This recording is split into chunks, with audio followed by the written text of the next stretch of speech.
इस वीडियो में हम लोग एक नई वैकेंसी के बारे में देखेंगे। कौन सी वैकेंसी है, देखते हैं उसे डिटेल में। ओके, तो ये एक वैकेंसी आई है national testing agency IGNOU. Okay, इसकी एक वैकेंसी है। तो ये सारा इसका अपना डिटेल है। National testing agency NTA to be, इसका अपना विजन, मिशन, कोड, वैल्यू, ये सारे इसके प्रोस्पेक्टस में दिए हुए हैं। और ये इंडेक्स है, यानी कि किस पेज नंबर में और इस वैकेंसी के बारे में क्या है उसके बारे में बताया गया है, किस पेज नंबर पे क्या है। और है ये एनेक्जर्स। इसका मतलब होता है कि इसमें एक एक्स्ट्रा क्या जोड़ा गया है। एनेक्जर्स का मतलब वो होता है। ओके, तो ये सारी चीज़ें एक्स्ट्रा जोड़ी गई है, जैसे payment of exam fee and helpline, certificate of disability, हाँ स्क्राइब का क्या गाइडलाइन होगा, इनकम एसेट सर्टिफिकेट के लिए क्या है, ईडब्ल्यूएस के लिए जो इनकम एसेट सर्टिफिकेट बनेगा, क्या कैसे बनता है, उसके बारे में सारा डिटेल दिया गया है। ओके, तो ये सारी डिटेल है। उसके बाद देखते हैं हम लोगों के लिए इसमें इम्पोर्टेंट थिंग क्या है। Importance, information at a glance. Okay, एक नज़र में इस इंफॉर्मेशन को देखें। ग्लैंस, एक झलक। ऑनलाइन सबमिशन, एप्लीकेशन जो स्टार्ट होने वाली है वो 22 मार्च से होने वाली है, यानी कि हो ही चुकी है। Last date of successful transaction of fee, last date जो है 20 अप्रैल है। मैं बीच में भी आके बता दूंगा। ओके, अपडेट देता रहूंगा कि लास्ट डेट आने वाली है, बट आपको क्या करना है, पहले ही फिल करना है। लास्ट डेट का वेट नहीं करना है। यदि आपको कोई प्रॉब्लम होती है तो आप इस नंबर पे कॉल कर सकते हैं, मे बी रिस्पॉन्स मिल जाए। अभी तो मिल ही जाते हैं। ओके, फी जो है अनरिजर्व्ड ओबीसी और OBC, NCL, non creamy layer and EWS के लिए 1,000 रुपया, SC ST and female candidate के लिए 600 रुपया, और पीडब्ल्यूडी कैंडिडेट जो है उनके लिए नील है, उनके लिए कोई भी चार्ज नहीं है। उसके बाद कहता है processing charge and GST are to be paid by the candidate to the concern bank payment gateway integrator as applicable. जो भी उसके जीएसटी चार्जेज होंगे वो आपको अलग से देने होंगे। Correction in particulars of application form on website only, 21/4 to 22/4। Correction in particulars, यानी कि आप देख रहे हैं लास्ट डेट है 20 अप्रैल, और करेक्शन की जो डेट है वो 21/4 टू 22/4, यानी कि 21 अप्रैल से 22 अप्रैल तक आप जो भी गलती होगी उसमें करेक्शन कर सकते हैं। एंड एडमिट कार्ड कब आएगा इसका अनाउंस बाद में किया जाएगा। डेट ऑफ एग्जामिनेशन अनाउंस किया जाएगा बाद में। ड्यूरेशन ऑफ एग्जामिनेशन आज mentioned in the scheme of examination, नीचे हम लोग देखेंगे ड्यूरेशन क्या है। Timing of examination indicated on admit card, admit card जो दिया जाएगा उस पर इंडिकेट किया जाएगा कितनी देर का एग्जाम होगा। Centre, date and shift of examination, ये सारा चीज एडमिट कार्ड पे बता दिया जाएगा कि आपका सेंटर कौन सा है, किस डेट में एग्जाम होना है, किस शिफ्ट में एग्जाम होना है, कितने देर का एग्जाम होना है। ओके, किस टाइम में आपका एग्जाम होना है। Display of record response and answer key to be announce letter through the website. आपका जो आप जो एग्जाम देंगे उसका आंसर की और आपके जो रिस्पॉन्स रिस्पॉन्स की जो होता है, हाँ आप जो एग्जाम देते हैं, आपके एग्जाम में जो क्वेश्चन आते हैं उसका एक आपके सामने क्वेश्चन भेजा जाता है। ओके, कुछ दिनों के बाद तो उसका अनाउंसमेंट बाद में किया जाएगा। ये वेबसाइट है, आप जाकर भी इस पे विजिट करके देख सकते हैं। Declaration of result, result exam होगा तो ऑब्वियस है बाद में बताया जाएगा। उसके बाद और भी क्या चीज़ है हमारे लिए, हम देख लेते हैं। रजिस्ट्रेशन एंड एप्लीकेशन प्रोसेस, ये ऑनलाइन मोड में सारा प्रोसेस होगा। ओके, जैसा कि पहले बताया 22 मार्च से 20 अप्रैल तक, तो ये तो हो ही गया। अब आगे देखते हैं क्या क्या है। The candidate are advised to ensure following points before filling the online. ये सारा चीज आपको क्या करना है, ध्यान में रखना है। आपके पास एक एक्टिव मोबाइल नंबर होना चाहिए, एक एक्टिव ईमेल आईडी होनी चाहिए, फोटो होना चाहिए, साइन होना चाहिए, ये सारे चीज पहले से अवेलेबल होना चाहिए। और क्या कहता है, एक बार आपने विड्रॉ कर दिया तो आप एक बार आपने सबमिट कर दिया तो फिर विड्रॉ नहीं कर सकते हैं, यानी कि फी पेमेंट हो गया तो वो आपको फी वापस नहीं करेंगे। तो ये सारी चीजें हैं इसमें। उसके बाद step to complete the application form, इस एप्लीकेशन फॉर्म को फिल करने का स्टेप क्या क्या है। तो वो तो जब मैं फॉर्म फिल करूंगा, ओके, तो मैं आपको बता दूंगा कि क्या क्या स्टेप है, कैसे फॉर्म फिल करनी है और कहाँ पे क्या इंफॉर्मेशन देनी है। अभी मैं इस वैकेंसी में क्या क्या डिटेल है उसके बारे में बता रहा हूँ। Before beginning the process of online form please keep the following information ready with you. तो ये सारे हैं, जैसे स्कैन क्या क्या कर रहा है, एक आइडेंटिटी कार्ड लाइक आधार कार्ड, लास्ट 4 डिजिट चाहिए, इलेक्शन कार्ड, ठीक है, passport number, ration card number, pan number, other valid government identity proof, इस सब में से कोई भी एक चाहिए आपके पास। मोबाइल नंबर और ईमेल आईडी होना चाहिए। Scan image of latest photograph size 10 केबी से 200 केबी के बीच होना चाहिए, जेपीईजी या जेपीजी फॉर्मेट में। स्कैन इमेज ऑफ सिग्नेचर 4 केबी से 30 केबी के बीच। इमेज भी चाहिए, फोटो भी चाहिए। Scan image of all of the documents 50 से 300 केबी के बीच।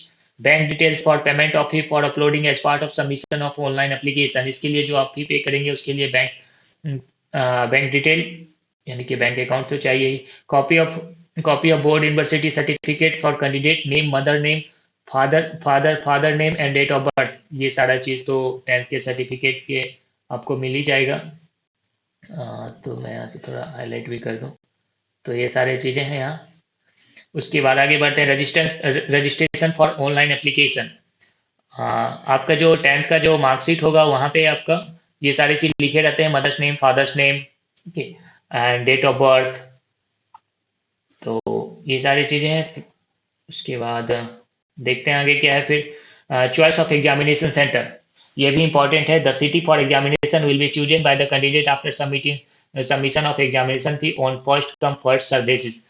तो मैंने पहले ही कहा, जैसे ही फॉर्म आया है आपको भर देना है। यहाँ पे इन्होंने क्या लिखा है, on first come first serve basis. आप जितनी जल्दी फॉर्म भरेंगे, आप जो सेंटर का चॉइस देंगे वो आपको मिलने की संभावना बहुत ही ज़्यादा है। आप लेट करेंगे और जो चॉइस है वो आपको नहीं भी मिल सकता है। ओके, तो पहले भरिए और अपने नज़दीक का सेंटर पाइए। आप लेट करेंगे तो आपको वो दूर सेंटर दे देंगे। यहाँ उन्होंने लिख दिया है first come first serve basis. However, before submitting the fee, candidate can check the availability of the seat. आप सबमिटिंग द फी, जैसे ही आप फी सबमिट करेंगे आप चेक कर सकते हैं कि किसी जो भी इन्होंने जोन बनाया होगा, जहाँ पे सेंटर बनाया होगा, तो सेंटर के लिए कितनी सीट वैकेंट है, ये आप चेक कर सकते हैं। It may be noted that if the last few seats are available in a city, this may get filled by the time of completing the payment formalities. The application can choose any available city which will be immediately allotted the applicant. Please note this will be active only after payments of fee. There will be a drop down list of seats. They choose the city where the applicant wishes to give the examination in online computer based test mode. Okay, तो simple सा वो तो seat घटपट जहाँ पे centre दिया जाएगा वहाँ पे मे भी सीट घट सकता है, बट आपको पहले फॉर्म फिल करना है। हाँ, जितनी जल्दी हो सके आपको फॉर्म फिल करनी है, नहीं तो आपका नज़दीक का सेंटर नहीं मिलेगा। टोटल कहने का मतलब यही है। और इस एग्जामिनेशन सेंटर को NTA will allocate the examination centre in the chosen city which will be displayed in the admit card. NTA में चेंज द चूजन, यानी कि ये एग्जाम कंडक्ट कौन करा रही है, एनटीए करा रही है, उसी का ये सारा गाइडलाइन है कि वो आपके एग्जाम सेंटर को चेंज कर सकती है। आपके एग्जाम सेंटर को कहाँ देना है वही डिसाइड करेगी। Okay, national testing agency. आगे देखते हैं, अपलोडिंग द कैंडिडेट फोटोग्राफ, मैंने पहले ही बता दिया, 10 से 200 केबी के बीच आपका रिसेंट फोटोग्राफ होना चाहिए। कैंडिडेट सिग्नेचर 4 से 30 केबी के बीच होना चाहिए। फॉर्मेट जेपीईजी और जेपीजी फॉर्मेट में होना चाहिए। कैपिटल लेटर में सिग्नेचर नहीं करना है। हाँ, और फोटो पे इन्होंने किसी तरह का कुछ नहीं बोला है, नाम मेंशन होना चाहिए नहीं होना चाहिए। ठीक है, तो एसएससी वाला पहले जो चलता था, नाम मेंशन होना चाहिए, डेट मेंशन होना चाहिए, ऐसा कुछ भी नहीं है। हाँ, यहाँ पे इन्होंने लिखा है कैप और goggles photograph should not be with cap, यानी कि चश्मे के साथ या टोपी लगा करके आपको फोटो नहीं देना है। हाँ, इन्होंने साफ मेंशन किया है। फोटो जो है 10 से 20 केबी का है, ये आप यहाँ पे देख सकते हैं। 10 से 100 केबी के बीच डालना है। सिग्नेचर 4 से 30 केबी के बीच डालना है। Document uploading all other documents, और सारे डॉक्यूमेंट और भी जो डॉक्यूमेंट्स यहाँ पे लगेंगे वो 50 से 300 केबी के बीच होने चाहिए, जेपीजी या जेपीजी फॉर्मेट में। ये फी का स्ट्रक्चर मैंने बता दिया। रिजर्व या फिर ओडब्ल्यूएस ईडब्ल्यूएस के लिए 1000 रुपया, एससी एसटी फीमेल के लिए 600 रुपया, और बाकी पीडब्ल्यूडी कैंडिडेट के लिए नील है।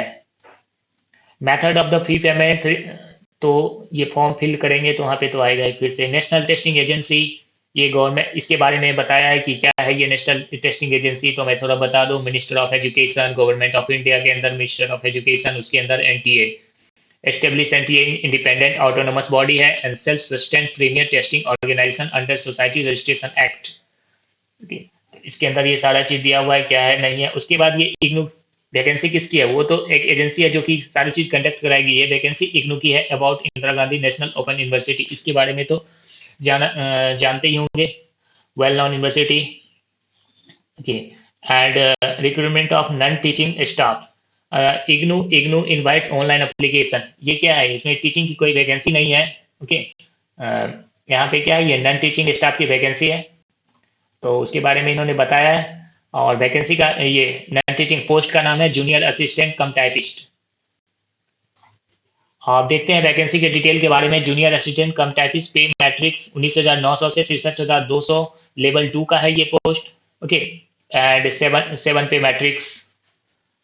आपकी जो मिनिमम सैलरी, बेसिक सैलरी जो बन रही है वो 19,900 बेसिक हुई, उस पर बहुत सारी चीज़ें फिर ऐड होती हैं। एज लिमिट 18 से 27 साल है, जिसमें टोटल वैकेंसी जो है वो 200 है, जिसमें ईआर की 83 है, एससी की 29, एसटी की 12 वैकेंसी, ओबीसी की 55 एंड ईडब्ल्यूएस की 21। हॉरिजेंटल रिजर्वेशन कहने का मतलब है, ये रिजर्वेशन जो होता है दिया भी जाता है बहुत सारे वैकेंसी में। हाँ, जैसे ex serviceman, senior citizen, ex serviceman को दे दिया जाता है हॉरिजेंटल रिजर्वेशन, पीडब्ल्यूडी कैंडिडेट को दे दिया जाता है, जो स्पोर्ट्स पर्सन होते हैं उनको दे दिया जाता है। हाँ, तो ये फिक्स हॉरिजेंटल रिजर्वेशन और एक vertical reservation. Okay.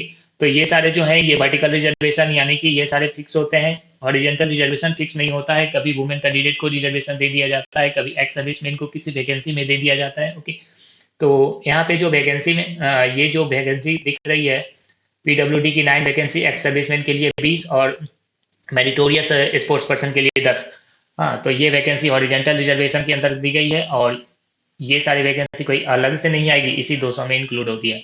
Essential qualification, जो आपका क्वालिफिकेशन होना चाहिए, ये आपके लिए जानना बहुत जरूरी है। 10+2 होनी चाहिए, with typing speed of 40 words पर minute in English and 35 word पर minute in Hindi on computer. Hindi के लिए 35 वर्ड पर मिनट चाहिए एंड इंग्लिश के लिए 40 वर्ड पर मिनट चाहिए। तो ये थी वैकेंसी की डिटेल। तो टोटल 200 वैकेंसी है, 18 से 27 साल हाँ एज चाहिए, और जो एज रिलैक्सेशन होता है वो तो मिलेगा ही। हाँ, और जो मिनिमम क्वालिफिकेशन है वो 10+2 होनी चाहिए, और टाइपिंग यहाँ पे 40 वर्ड पर मिनट है। ओके, तो आपको टाइपिंग अभी से स्टार्ट कर देनी चाहिए, क्योंकि ये बहुत अच्छी स्पीड है, जल्दी नहीं बनेगी। एंड पे मैट्रिक्स मैंने बता दिया, 19,900 से 63,200 ये सैलरी स्ट्रक्चर। एंड ये सारे तो पता ही है, भारत का नागरिक होना चाहिए। तो ये सारी चीज़ें। एज रिलैक्सेशन जो मैंने बताया, SC/ST कैंडिडेट 5 इयर्स, यानी कि 32, मिनिमम जो है 27 ईयर्स। ओके, 27 + 5। ओबीसी के लिए 3 इयर्स, पीडब्ल्यूडी कैंडिडेट 10 इयर्स। तो ये सारे एज रिलैक्सेशन आपको दिए जाएंगे 27 साल के बाद। जिनका 27 हो गया है और यदि वो ओबीसी से आते हैं तो उनको 3 साल का रिलैक्सेशन है, यानी कि वो 30 ईयर्स तक फॉर्म को फिल कर सकते हैं। तो जैसे यहाँ पे दिया है, मेरिटोरियस स्पोर्ट्स पर्सन, उनको भी 5 इयर्स का एज रिलैक्सेशन है। Meritorious sports person SC/ST 10 years का रिलैक्सेशन है। कास्ट कैटेगरी, ये सारे चीज, ईडब्ल्यूएस सर्टिफिकेट वगैरह। इन्होंने एक चीज और मेंशन किया है क्या, 31/3/2023 crucial date for claim SC/ST OBC EWS PWS status or any other benefit visa fee concession reservation age relaxation etc were not specified, otherwise will be closing date for recipient of online application, that is 31/3/2023। इस date तक आपका ये क्या होना चाहिए, बना हुआ होना चाहिए। उसके बाद तो बाकी कुछ नहीं है, वो सर्टिफिकेट की बात कर रहे हैं। जो भी आप ओबीसी से आते हैं, ईडब्ल्यूएस से आते हैं, आपके पास उनका वैलिड डॉक्यूमेंट होना चाहिए। एंड ये देखते हैं क्या है, guidelines for conducting written examination for person with benchmark disability above 40%। इन्होंने पीडब्ल्यूडी कैंडिडेट जो है उनके बारे में बताया है, 40% आपके क्या होना चाहिए, डिसेबिलिटी होना चाहिए। Okay. Ministry of social justice, इन्होंने इस चीज़ को यहाँ पे बताया है क्या क्या होनी चाहिए। एंड उसके बाद देखते हैं आगे क्या है। ये सारा तो हाँ, और जो इस पीडब्ल्यूडी कैंडिडेट हैं, स्क्राइब लेके जाते हैं, उनको क्या compulsory time not less than 20 minutes per hour should be allowed for person who are eligible for getting scribe. तो इन्होंने बताया है जो गेटिंग स्क्राइब लिए जाते हैं 1 घंटे में, उन्हें 20 मिनट एक्स्ट्रा टाइम दिया जाता है। तो ये हो गया, और आगे देखते हैं scheme of examination, very very important section for you. Okay. There will be computer, ये सीबीटी बेस्ड टेस्ट है, यानी कि कंप्यूटर बेस्ड टेस्ट है, ऑफलाइन नहीं होगा, ऑनलाइन होगा, to be conducted in Hindi and English. दो लैंग्वेज आपको देखने को मिलेंगे क्वेश्चन, हिंदी और इंग्लिश में। और ये जो टेस्टिंग एजेंसी है कौन लेने का काम करेगी, NTA, national testing agency, on the basis of CBT examination the merit list will be prepared.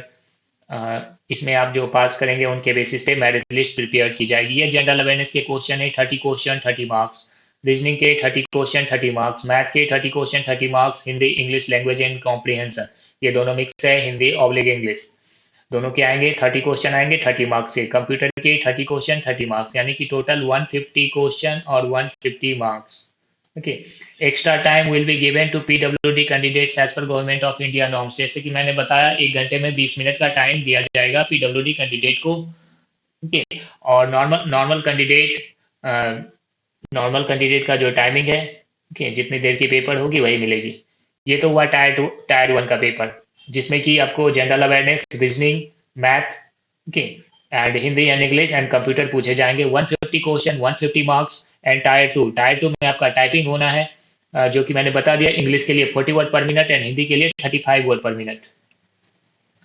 Qualification in nature, जो टाइपिंग टेस्ट है वो क्या है, क्वालिफिकेशन इन नेचर, क्वालिफाइंग करना है सिर्फ, and subject to minimum qualifying speed, जो minimum qualifying speed जो मांगी है वो आपको उतना आपको करना होगा। और ये टेस्ट जो है क्वालिफाइंग नेचर का है, यानी कि कुल मिला के टायर 1 विल हैव टू, हाँ, टायर 1 आप पास करेंगे तो टायर 2 के लिए जाएंगे।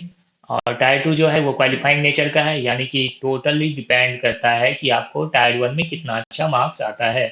हाँ, यहाँ पे अच्छे मार्क्स आएंगे तो आपके मेरिट बनने के चांस ज़्यादा हैं। ये तो सिर्फ क्वालिफाइंग है, बट ये भी इंपॉर्टेंट है, ये क्वालिफाइंग नहीं करेंगे तो फिर मेरिट बनेगा ही नहीं, चाहे कितना भी नंबर आ जाए। इन्होंने यहाँ पे सिलेबस दिया है क्या क्या आना है। मैथमेटिक्स सेक्शन में number system, fundamental arithmetical operation, algebra, geometry, mensuration, trigonometry, statistics and probability, यानी कि सारा का सारा मैथ तो डाल ही दिया बच्चा के। रीजनिंग एंड जनरल इंटेलिजेंस, ये सारे टॉपिक हैं रीजनिंग के। ओके, एंड हिंदी भाषा का इन्होंने टॉपिक सारा सिलेबस दिया है, यहाँ पे इंग्लिश का दिया है, जनरल अवेयरनेस दिया, कंप्यूटर नॉलेज दिया, कंप्यूटर बेसिक्स होने चाहिए, सॉफ्टवेयर हार्डवेयर पता होनी चाहिए, वर्किंग विथ इंटरनेट, इंटरनेट का नॉलेज होना चाहिए, basic knowledge and cyber security के बारे में भी पता होना चाहिए। ओके, तो यहाँ और उसके बाद ये सेक्शन ई में इन्होंने बताया नेम ऑफ स्पोर्ट्स के, वो जो वहाँ पे क्या दिया जा रहा है स्पोर्ट्स के, जो मेरिटोरियस स्पोर्ट्स पर्सन है, हाँ, उनके लिए एक सीट रखी गई, हॉरिजेंटल रिजर्वेशन दिया गया है, एज रिलैक्सेशन दिया गया है, तो किस किस खेल को उसमें शामिल किया गया है उसका लिस्ट इन्होंने दिया है। ओके, एंड ये सारा है, अ, ये सारा सेंटर का डिटेल है, आपका कहाँ का दिया जाएगा, सेंटर सेंटर कोड भी दे दिया है इन्होंने। नेट बैंकिंग चार्ज, तो ये नेट बैंकिंग चार्ज वगैरह ये सब तो लगते ही हैं, हालांकि आप यूपीआई से करें तो ज़्यादा अच्छा है, क्योंकि नेट बैंकिंग के थ्रू करने पे वो चार्ज, एक तो चार्ज लेते हैं प्लस जीएसटी लेते हैं। ओके, और यूपीआई से देख रहे हैं यहाँ पे, जैसे इन्होंने क्या लिखा है, यूपीआई के थ्रू पेमेंट करने पे आपको कोई चार्ज नहीं लगेगा, ना तो इधर, ना तो एसबीआई से, ना किसी अदर बैंक से। ओके, तो ये है। उसके बाद ये सारा हेल्प डेस्क नंबर इन्होंने दिया है, बाकी और फॉर्म जो भी ईडब्ल्यूएस सर्टिफिकेट हो, ओबीसी, ये सारे कैसे क्या बनेंगे उनका परफॉर्मा दिया हुआ है यहाँ पे। ठीक है, ऐसा ही सर्टिफिकेट होना चाहिए। और यहाँ पे बताया है इन्होंने कि कैसे फॉर्म को फिल करना है, क्या क्या प्रोसेस है फॉर्म फिल करने में। हालांकि मैं आपको फॉर्म फिल करके मैं भी बताऊंगा कैसे फॉर्म फिल करना है, कैसे आप आसानी से फिल कर सकते हैं। ओके, और जैसा कि मैं पहले बताया कि लास्ट डेट का इंतजार नहीं करना है, काफ़ी अच्छी वैकेंसी है। हाँ, तो हालांकि अभी ढेर सारी वैकेंसी आ रही है, तो इस वैकेंसी के बारे में इतना ही डिटेल है। कहीं पे भी कोई भी प्रॉब्लम हो आप कमेंट करिए, मैं उसका रिप्लाई करूँगा। कहीं भी कोई भी कन्फ्यूजन हो, और इस फॉर्म को फिल करिए जितनी जल्दी हो सके। इसके अलावा भी और भी वैकेंसी आई है जिसके बारे में बताया है, वाटर डेवलपमेंट में 40 वैकेंसी आई है, उसका भी मैंने वीडियो बनाया है, इस डिस्क्रिप्शन बॉक्स में उसका लिंक दे दूंगा, आप वो भी देखिए। सेंट्रल बैंक ऑफ इंडिया में 5000 अप्रेंटिस की वैकेंसी आई है, आप उसे भी देखिए। इसके अलावा ईपीएफओ में वैकेंसी आई है, करीब 2800 वैकेंसी है, हाँ, उसे भी आप फिल करिए। यानी कि सारी वैकेंसी क्या है, एक ही तरह की वैकेंसी है, थोड़ी बहुत सिलेबस में डिफरेंस है। हाँ, तो 5-6 वैकेंसी के बारे में अपडेट मैं दिया हूँ, उसे आप देखिए, और कोई भी प्रॉब्लम हो कमेंट करिए। तो इस वीडियो में तो इतना ही है। इसके अलावा मैं और भी एग्ज़ाम के वीडियो लेकर के आता रहूँगा, कैसे फॉर्म फिल करना है, क्या अपडेट है। ओके, तो इस चैनल के साथ बने रहिए। ओके, फिर मिलते हैं। और हाँ, ये वीडियो अच्छा लगे तो आप इसे लाइक करिए, सब्सक्राइब करिए, शेयर करिए, क्योंकि इससे हमें सपोर्ट मिलता है, मोटिवेशन मिलता है। Okay, thank you.